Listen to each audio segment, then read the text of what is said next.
Bismillahirrahmanirrahim. Assalamu alaikum. How are you, my dear students? I hope you all will be fine by the grace of Allah Almighty and will be enjoying good health. Today our topic of discussion is verb exercise number 3. बेटा ये हमारे exam में 5 number के MCQs आते हैं जिसमें हमें suitable form of verb लगाना होती है। तो इसके लिए हमें पहले ये वर्ब एक्सरसाइज जो 6 हमारी बुक में दी हुई हैं ग्रामर कंपोजिशन की बुक में, उन्हें पढ़ना ज़रूरी है। तो आप ऐसे करें कि पहले आप अपना बुक का पेज नंबर 166 खोलें। इस पेज पर देखें लिखा है put the verbs in brackets in the correct form of the past tense, past indefinite और कॉन्टिन्यूस। मतलब हमें ब्लैंक्स को फिलअप करना है by using these two tenses, past indefinite and past continuous. Let's see past indefinite first. Past indefinite tense is used to indicate a single act or an action in past. Past indefinite tense जो है वो माजी के ज़माने में किसी एक act या किसी एक एक्शन को डिस्क्राइब करने के लिए इस्तेमाल होता है। मतलब कोई भी हमारे पास एक सिंगल स्टेटमेंट होगी, पास्ट में हमें बतानी है, तो उसको बताने के लिए हम पास्ट इंडेफिनिट टेंस का इस्तेमाल करेंगे। अगर हमारे पास कोई ऐसा सेंटेंस है जिसमें सिर्फ एक ही क्लॉज है, कोई भी कंजंक्शन ज्वाइनिंग वर्ड मौजूद नहीं है, तो वहाँ पर ब्लैंक्स को फिलअप करने के लिए हम पास्ट इंडेफिनिट टेंस का इस्तेमाल करेंगे। और हमें पता है कि पास्ट इंडेफिनिट टेंस में हमें सेकंड फॉर्म ऑफ वर्ब का इस्तेमाल करना होता है। और if we are making negative or interrogative sentences, we use did as our helping verb, and after did we use very first form, base form of any verb. Let's see the examples. I had a cup of tea in the morning. इसमें हमारे पास एक ही act था, had यहाँ पर has had की second form के तौर पर इस्तेमाल हुआ है। तो यहाँ पे भी हम पास्ट इंडेफिनिट टेंस का इस्तेमाल कर रहे हैं, एक ही एक्शन को बता रहे हैं, तो इसलिए हमने पास्ट इंडेफिनिट टेंस का इस्तेमाल किया। She went to school an hour ago. वो 1 घंटा पहले स्कूल गई। यहाँ पर भी एक ही काम को बताया जा रहा है। और देखें आप यहाँ गो की सेकंड फॉर्म वेंट का इस्तेमाल हुआ है, तो मतलब हम यहाँ पर भी पास्ट इंडेफिनिट टेंस का ही इस्तेमाल कर रहे हैं। कायदे आज़म वर्कड वेरी हार्ड। कायदे आज़म ने बहुत सख्त मेहनत की। तो यहाँ पर भी एक सिंगल एक्शन है, हमारे पास जो सेंटेंस है that is consisted of single sentence, so that's why we are using past indefinite tense. He sold newspaper for living.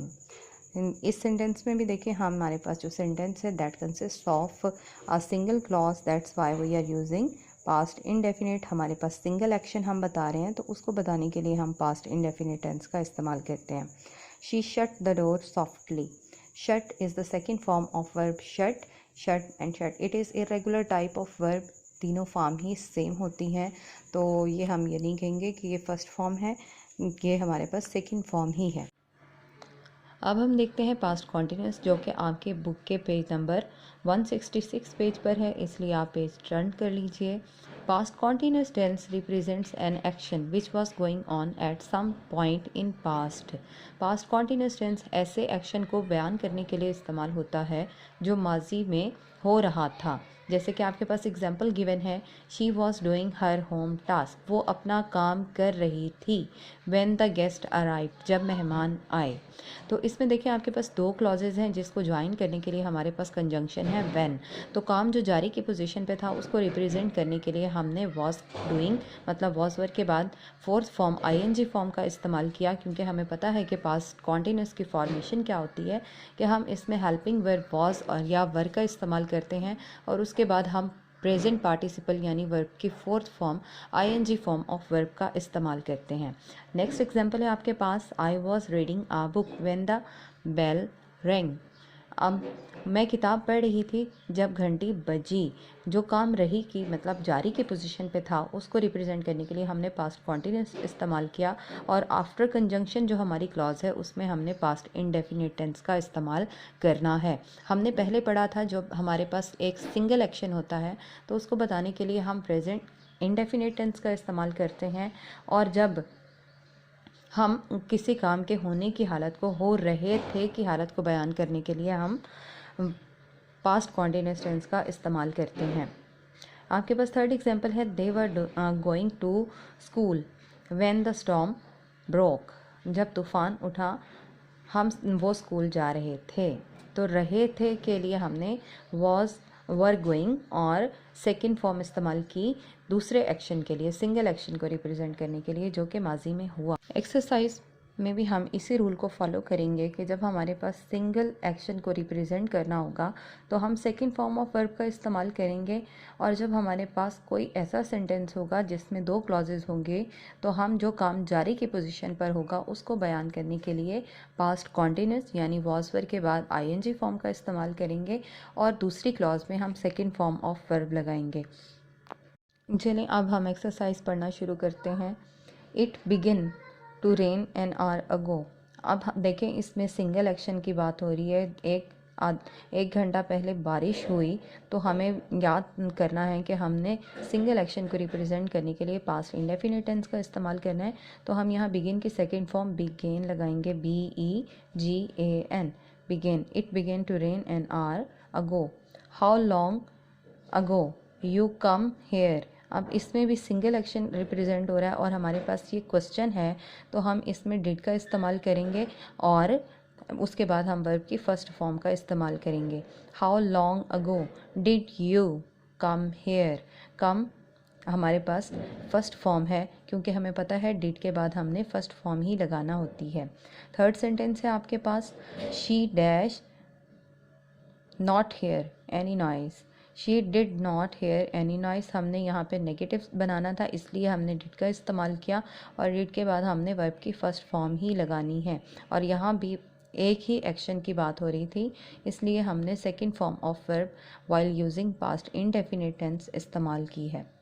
Fourth sentence है, he dash a bike when he dash an accident. अब इसमें देखें दो clauses हैं कि he was riding a bike, वो bike चला रहा था, when he met an accident, जब उसे हादसा पेश आया। मीट की हम सेकंड फॉर्म इस्तेमाल करेंगे, और जो काम जारी की पोजीशन पे था हम वहाँ वॉज वरिया के बाद आईएनजी फॉर्म का इस्तेमाल करेंगे। तो ही के एग्रीमेंट पे हमारे पास जो हेल्पिंग वर्ब आता है वो है वॉज, और उसके बाद हमने लगानी है आईएनजी फॉर्म। तो हमारे पास सेंटेंस कुछ इस तरह से होगा, ही was riding a bike when he met an accident, he dash 20 minutes ago। अब लीव है हमारे पास गिवन वर्ब, हमने इसकी सेकंड फॉर्म इस्तेमाल करनी है क्योंकि हम एक ही एक्शन को रिप्रेजेंट कर रहे हैं। तो ये हमारे पास सेंटेंस कुछ इस तरह से होगा, he left 20 minutes ago, I dash to airport when I dash her, I was going to the airport when I saw her। मैं एयरपोर्ट जा रहा था जब मैंने उसे देखा। The light dash out when we dash a dinner, the light went out when we were having a dinner, she was singing a song when I entered the room। ये सारे सेंटेंसेस हम अपने प्रीवियस रूल्स को follow करते हुए कह रहे हैं कि जो काम हमारा जारी की पोजीशन पे था उसको बयान करने के लिए हम पास्ट कॉन्टिन्यूस टेंस का इस्तेमाल कर रहे हैं, और सेकंड क्लॉज में हम पास्ट इंडेफिनिट टेंस का ही इस्तेमाल कर रहे हैं। I met her in the plane. Sentence number 9 is I met her in the plane. क्योंकि ये सिंगल एक्शन था तो इसके लिए हमने पास्ट इंडेफिनिट टेंस का इस्तेमाल किया। रिमेनिंग सेंटेंसेस भी हमारे इसी तरह से हैं।